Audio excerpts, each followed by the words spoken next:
Selamat pagi Jenderal. Mohon izin, di sini kami izin beraudiensi dengan Jenderal masalah khususnya tentang road safety policing, yaitu model implementasi policing di bidang lalu lintas.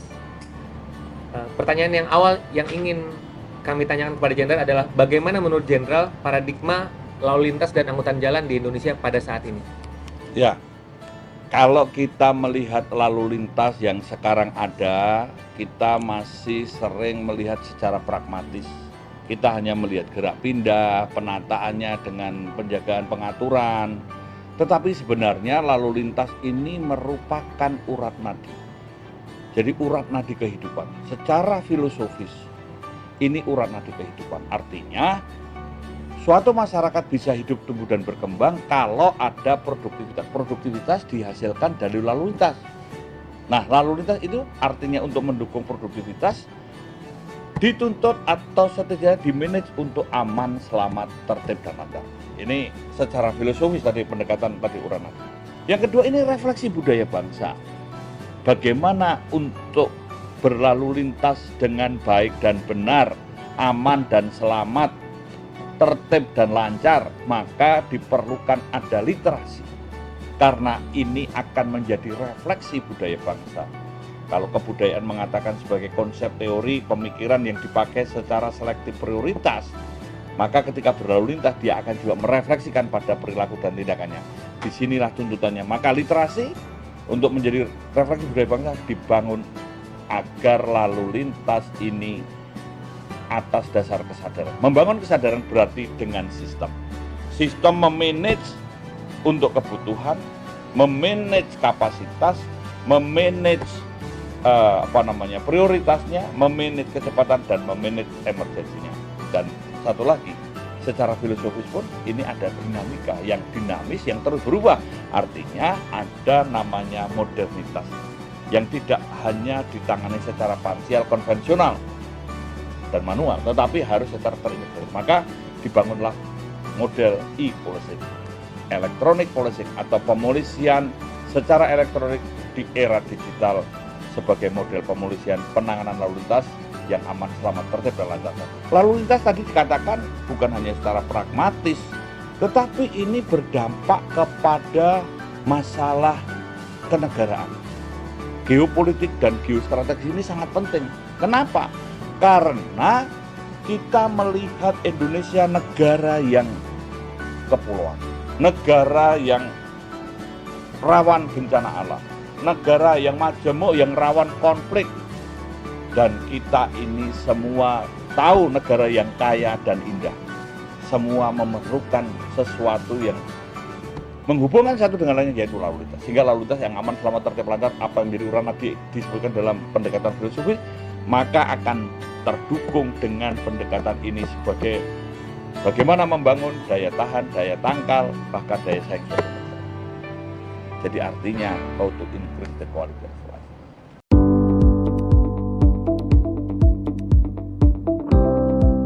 Bagaimana kira-kira peranan dan fungsi Polri dalam menangani lalu lintas, khususnya dengan yang Jenderal sampaikan dengan e-policing, yaitu road safety policing? Kalau kita melihat peran dan fungsi polisi ini menurut konstitusi untuk mengatasi keamanan dan rasa aman. Kita ini suatu bangsa bisa hidup, tumbuh, dan berkembang kalau ada keteraturan sosial. Jadi keteraturan sosial inilah yang dibangun. Dalam menangani lalu lintas, setidaknya kita memikirkan ada satu, untuk membangun literasi, untuk mengedukasi, membangun kesadaran, tanggung jawab, dan disiplin berlalu lintas. Yang kedua adalah dengan namanya rekayasa lalu lintas atau traffic engineering.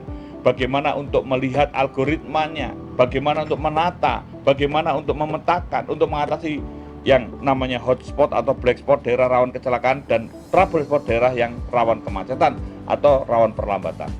Nah, ini juga dilakukan dengan sistem registrasi dan identifikasi. Mengapa registrasi dan identifikasi kendaraan dan pengemudi ditangani oleh kepolisian?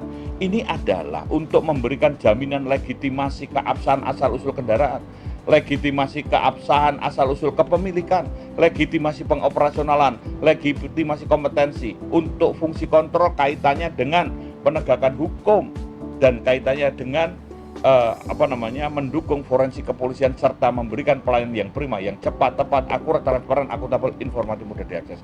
Kemudian yang selanjutnya adalah yang berkaitan dengan penegakan hukum. Karena menegakkan hukum itu membangun peradaban. Jadi polisi menegakkan hukum yang pertama adalah untuk menyelesaikan konflik secara beradab, untuk mencegah agar jangan terjadi kemacetan, jangan terjadi kecelakaan atau masalah lalu lintas jalannya. Dan juga untuk bagaimana memberikan perlindungan, pengayoman, pelayanan kepada korban atau pencari keadilan atau pengguna jalan lain yang terganggu adanya pelanggaran. Dan kita juga bisa membuat sesuatu adanya kepastian. Dan ini juga untuk membangun budaya tertib serta ada edukasi. Kemudian menjadi pusat K3I. Ini akan menuju kepada big data system. Sistem-sistem big data ini nantinya ke depan untuk infokomsol, informasi komunikasi dan solusi. Jadi pelayanan yang prima tadi kepada satu pintu, dan sistem inilah yang dibangun melalui elektronik tadi, e-policing. Dan kemudian kita ini adalah memberikan rekomendasi dampak lalu lintas, karena konteks penanganan lalu lintas ini secara manajemen kebutuhan, manajemen prioritas, manajemen kapasitas, manajemen kecepatan, dan manajemen emergensi ini harus dilakukan secara holistik dan proaktif dan problem solve. Maka diperlukan analisa dampak lalu lintas, karena kita menuju kepada smart city, smart living, smart mobility. Dan satu lagi adalah kaitannya dengan bagaimana kita menjadi koordinator pemangku kepentingan. Artinya seluruh stakeholder terbangun adanya board atau asosiasi atau forum atau dewan atau apa saja untuk mencari akar masalah dan menemukan solusi. Dan satu lagi menjadi koordinator pengawas PPNS di dalam penegakan.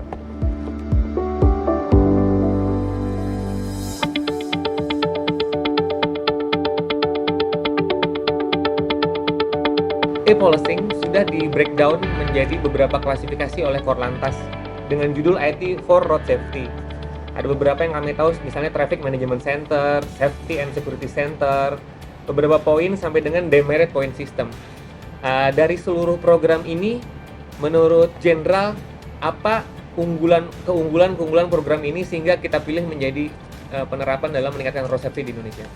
Kita sekarang sadar bahwa road safety ini selain secara filosofis Uranadi, ini juga untuk bangsa negara.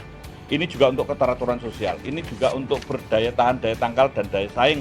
Bahkan ini untuk meningkatkan kualitas hidup masyarakat. Maka sistem ini harus dibangun dengan sistem-sistem yang terhubung, sistem pemetaan. Jadi mengkategorikan apa yang menjadi unsur atau menjadi bagian dari lalu lintas atau transportasi. Jadi ini yang kita pikirkan adalah berkaitan dengan membangun sistem di era digital adalah back office, application, dan network. Yang semuanya itu berbasis pada artificial intelligence, yang semuanya juga berbasis kepada Internet of Things.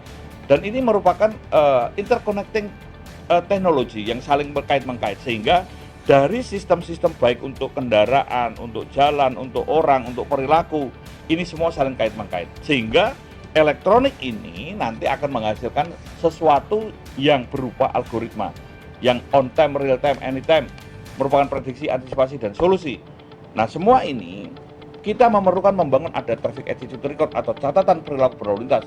Karena dengan sistem digital akan ada namanya digital record. Dengan digital record, dengan sistem-sistem nanti bisa dikaitkan dengan demerit point atau sistem merit pada perpanjangan SIM kah, STNK kah, perizinan, dan lain sebagainya. Karena perilaku inilah nanti yang akan diperbaiki. Bisa tanpa uji, bisa uji ulang, bisa cabut sementara atau cabut seumur hidup. Ini semua berkaitan dengan kriteria yang nanti ditentukan secara spesifik pada sistem operasional prosedur yang akan dilakukan.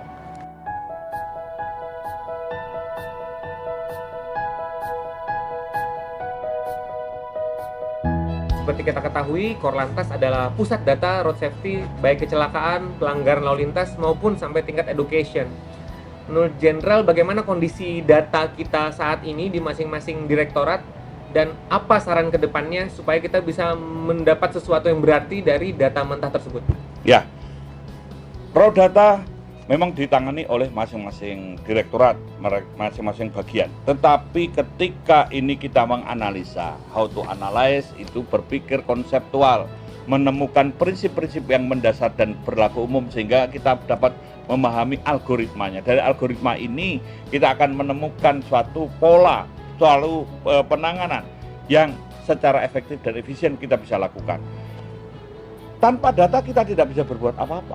Karena di era digital kita memerlukan data. Data ini dianalisa tadi menjadi algoritma. Maka sistem data ini harus juga berkaitan satu dengan lain. Maka perlu dibangun protokol data. Nah, protokol data ini akan sharing dengan para pemangku kepentingan karena kita juga memberikan layanan informasi, pelayanan kepolisian. Ini dapat dikategorikan satu pelayanan keamanan, pelayanan keselamatan, pelayanan hukum, pelayanan administrasi, pelayanan informasi, dan pelayanan kemanusiaan. Nah, sistem-sistem itu tadi, dengan data kita bisa memberikan sistem yang prima, yang berdasar elektronik, berdasar online, yang semuanya ini adalah untuk menjadikan polisi ini profesional, cerdas, bermoral, dan modern. Kenapa profesional? Karena harus ahli, cerdas ini kreatif, inovatif, bermoral ini berbasis kesadaran, dan modern berbasis IT. Terima kasih Jenderal. Mungkin pertanyaan terakhir yang ingin saya tanyakan adalah, seperti kita ketahui semua ini adalah program, semua ini adalah kendaraan untuk mengantar kita kepada tujuan, yaitu the quality of life. Dan kita ketahui bahwa semua ini memiliki aspek penting, yaitu sumber daya manusia.